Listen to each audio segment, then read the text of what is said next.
अस्सलामुअलैकुम। यूनानी शिफा खाने में आपका एक बार फिर स्वागत है। आज हम आपको एक और नई जानकारी दे रहे हैं। आज हम आपको जानकारी दे रहे हैं मनुक्का के बारे में। मनुक्का को कैसे इस्तेमाल करना है और इसके क्या क्या फ़ायदे हैं। तो ये देखिए, स्क्रीन पर आपको मनुक्का दिखाई दे रही है। रोज़ाना 8-10 मनुक्का खाने से शरीर में खून की कमी दूर होती है।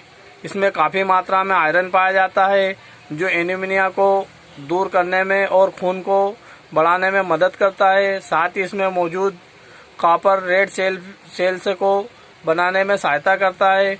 मनुक्का का सेवन करने से कब्ज दूर होता है और गैस अपच जैसी दिक्कतों से भी निजात मिलती है।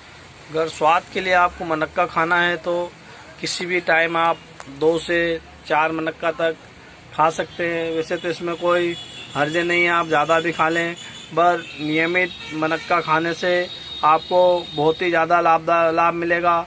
इसमें आपका खाने के तरीके में समझ लीजिए 5 से 6 मनुक्का डेली रात में आप भिगो दीजिए और उसे सुबह खाली पेट खाइए। आपको इससे बहुत ही ज़्यादा फ़ायदा मिलेगा।